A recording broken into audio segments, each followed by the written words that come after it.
Olá amigos, sejam bem-vindos a mais um vídeo do meu canal. Eu sou o Lucas Knipe, vamos falar de tênis, o primeiro e o segundo dia do ATP 500 de Roterdã e do ATP 500 de Dallas, né? Nem dá para falar a primeira rodada porque eu acho que ela nem foi concluída ainda, mas fato é que tem muito jogo pra gente comentar. Eu não ia conseguir comentar todos individualmente, né? Eu não tenho mais assinatura Star Plus, né? Já que a Disney acabou com isso e colocou os jogos de tênis apenas no Disney Plus Premium. E a ESPN só passa esse tipo de torneio a partir das semifinais ou da final, né? Muito raramente eles começam a passar esse torneio da primeira fase. E olha, eu ouso dizer que Dallas muito dificilmente terá transmissão, né? No ano passado nem teve. Tudo bem que eram 250, mas se tratando da ESPN, eles fazem de tudo para você ir para o streaming. Vamos lembrar que Manchester City e Arsenal, que era para ser um jogo horário nobre da ESPN principal, era só Disney Plus Premium, que é um absurdo com o consumidor, mas é assim que a empresa age atualmente, né? Então, vamos falar aqui dos jogos. Peço pedindo, é claro, deixe seu like, se inscreva no canal, compartilhe esse vídeo. Primeiro, né, vou começar por Roterdã, aí depois a gente volta e fala dos jogos que vão acontecer que aconteceram e vão acontecer em Dallas, né? A gente teve o Urkats ganhando do Flávio Koboli com muita tranquilidade, né? 6-3, 6-2. Realmente, assim, não é um bom início de ano para o Koboli, né? Nenhuma atuação realmente marcante até agora. E essa derrota, assim, muito fácil para o Urkats, né? Mesmo no fundo de quadra, o polonês acabou levando bem a melhor e com o saque nem se fale, né? Tipo, realmente, assim, uma atuação bem decepcionante, que eu esperava um jogo mais duro, até porque o Wilbert Urkats ainda não recuperou aquele nível que ele estava mostrando no primeiro semestre do ano passado, né? O Stefanos Tsitsipas venceu o Harold Maior por 2-0, 6-1, 7-5. Boa vitória para o Tsitsipas. O primeiro set dele de excelência, o segundo set um pouquinho mais abaixo, mas no finalzinho ali da parcial, ele conseguiu crescer e vencer o francês com uma boa vitória. Vamos ver, né? Quadradura ainda não é a praia maior do Tsitsipas. Eu acho que o Stefanos é um que poderia fazer a Golden Swing aqui no Brasil, até pensando em pontos, né? Brasil e Argentina, jogar Buenos Aires, jogar o Rio de Janeiro. Acho que seria bom para ele. A tendência é ele ir mais longe no saibro que na quadradura, mas por outro lado, e jogar na quadradura quer dizer que ele está buscando ainda melhora nesse tipo de superfície, né? A gente teve Daniil Medvedev contra o Stan Wawrinka, né? Um jogo que, olha, o Daniil, ele não está ainda no ideal, né? Tipo, o primeiro set dele não foi o ideal mesmo, né? Foi quebrado 2 vezes, 64% dos pontos com o primeiro saque, 38% com o segundo. A partir dali que começou a melhorar, ele começou a jogar melhor, né? Mas sinceramente, bem decepcionante essa performance do Daniil em termos de conseguir aproveitar as chances dele também no jogo, né? Teve 7 pontos com saque no tie-break do primeiro set, não aproveitou, mas assim, o terceiro set, encorajador, né? Principalmente buscando mais as paralelas com o backhand, né? Eu já falei aqui, o Medvedev precisa do Ivan Izevich de técnico. O Gilles Simon é interessante você conseguir algumas coisas com ele, talvez melhor direcionamento de golpes, mas não é um cara que quer mudar radicalmente o jogo dele ou sanar pontos fracos, né? Você pode até falar que o Medvedev não troca muitos lados no fundo de quadra, mas ao mesmo tempo você não acha que é o maior problema do jogo dele, né? A solidez no fundo de quadra sempre foi o ponto forte dele. Eu acho que ele precisa de mais letalidade, tanto no saque, tanto no voleio, quanto também no fundo de quadra. Eu não acho que o Simon ia ajudar nisso. Então, vamos ver, né? Uma boa vitória, 2-7-1, tentando recuperar aí também o ritmo do Danil. O Bellucci, né, tenista italiano, venceu o Rotering, tenista da Holanda, que recebeu o white card por 2-0, 6-3, 6-2. Bem tranquila a vitória. O Rotering até teve um momento no primeiro set, mas depois disso superado com relativa tranquilidade. Um tenista que começa muito mal o ano de 2025 é o Alexei Popyrin, né? Tava no primeiro set até dando bastante trabalho ao Lerrética, tava devolvendo o saque bem, chegou a ter breakpoints, mas não aproveitou, e aí na hora de sacar para levar para tie break, não jogou bem, e no segundo set uma catástrofe, principalmente os pontos com o segundo saque, 2 de 10, né? E aí superado com relativa tranquilidade pelo Jiri Lerrética, que vence 6-2 na segunda parcial. Um ótimo início de ano para o Lerrética, né? 10-1 até agora, se não me engano, 10 vitórias e uma derrota. E do outro lado, o Popyrin, nenhuma vitória e 3 derrotas, se não me falha a memória. É ruim esse início de ano, até porque era início de ano para ele conseguir mais pontos, e agora ele vai para Doha defendendo a semifinal do ano passado, né? Tipo, não sei se vai ter um torneio antes de Doha, mas É ruim, é bem ruim esse início de ano do Poprin. Vamos ver, porque ele é um cara que nas quadras duras, principalmente, tem que estar jogando muito bem. E terminou ano passado uma nota alta, né? Ele ganha do Berrettini e do Medvedev em Paris, né? Então, início de ano muito ruim do Poprin perante as expectativas, né? Davi Goffin e Alex de Minaur jogaram também na primeira rodada de Rotterdam, vitória para o australiano 6-2, 6-4.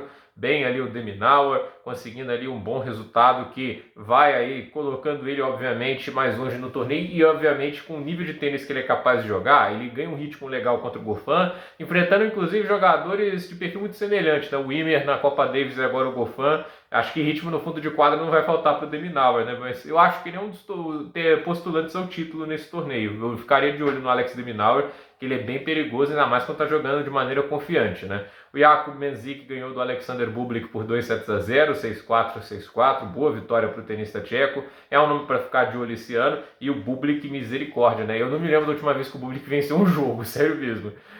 O Andrei Rublev venceu o Zizeng Zhang por 2-0, 6-3, 6-4. Boa vitória do Rublev. Inclusive controlou o jogo desde o início, né? Tipo, não sofreu um breakpoint. Isso para mim foi bem legal. Ele quebrou o Zhang 3 vezes no jogo, conseguiu atacar o saque do chinês com bastante frequência, então nesse aspecto uma partida boa aí por parte do Andrei Rublev.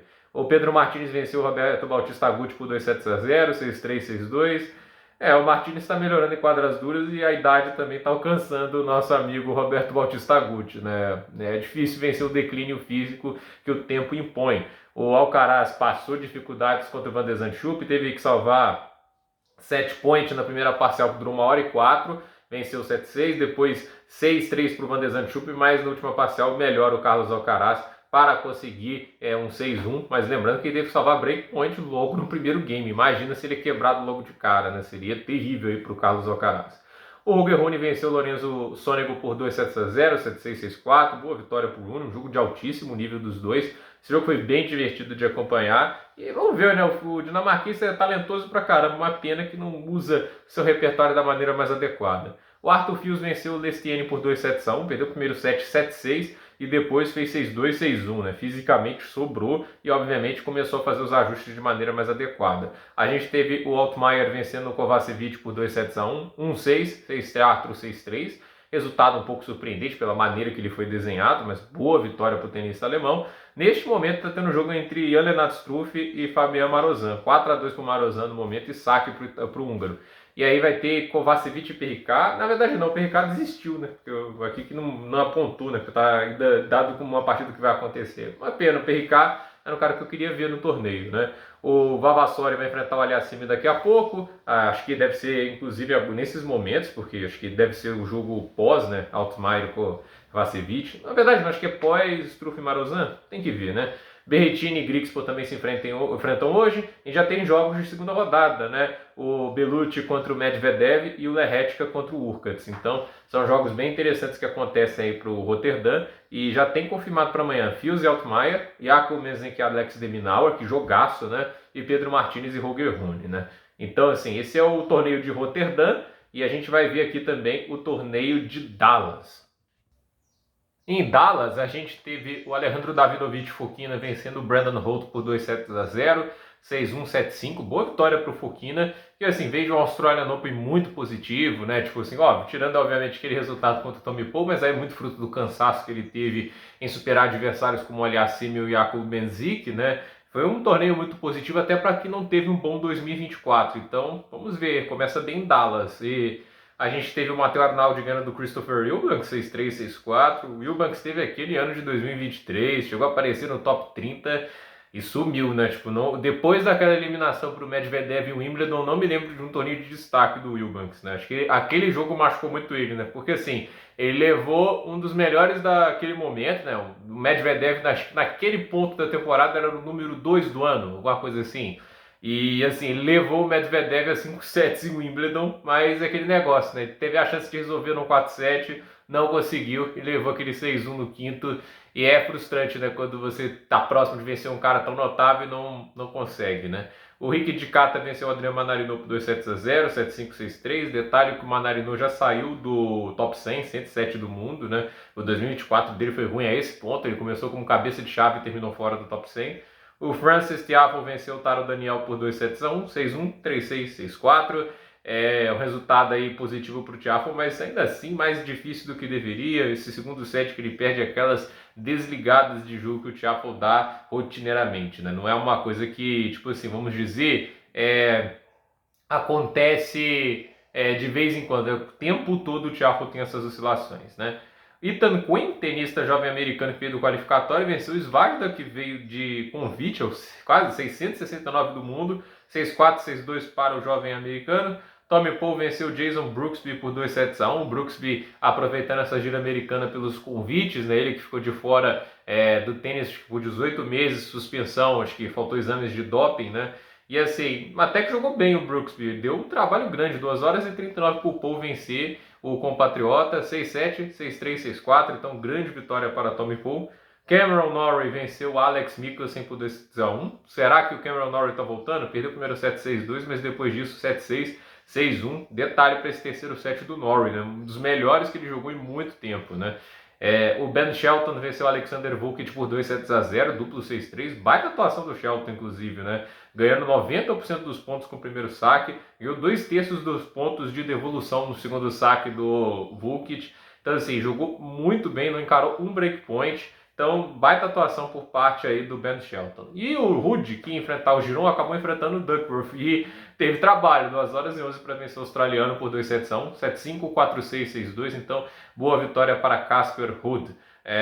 E a gente tem no dia de hoje Jaime Munari e Katia Ebu. Vai ter o Yoshihito Nishioka contra o Brandon Nakashima. Muita gente cheia dos favoritos estreia hoje, inclusive o Fritz, né? Michael Moore contra o Roberto Carvalho Baena. Olha esse jogo, Thomas Mahat contra Kei Nishikori, Riley Opelka contra Alexander Shevchenko, Miomir Kecmanovic contra Denis Shapovalov, Taylor Fritz contra Arthur Rinderknecht, né? Deixa eu ver se já tem algum jogo decidido para a próxima rodada. Tem. Matheus Arnaldo de Fokina, que esse jogo é bem interessante. Tommy Paul e Ethan Quinn. Favoritismo para mim grande para o Tommy Paul. Então, gente, por esse vídeo é isso. Dúvida nos comentários, deixe seu like, se inscreva no canal, compartilhe este vídeo e até o próximo vídeo.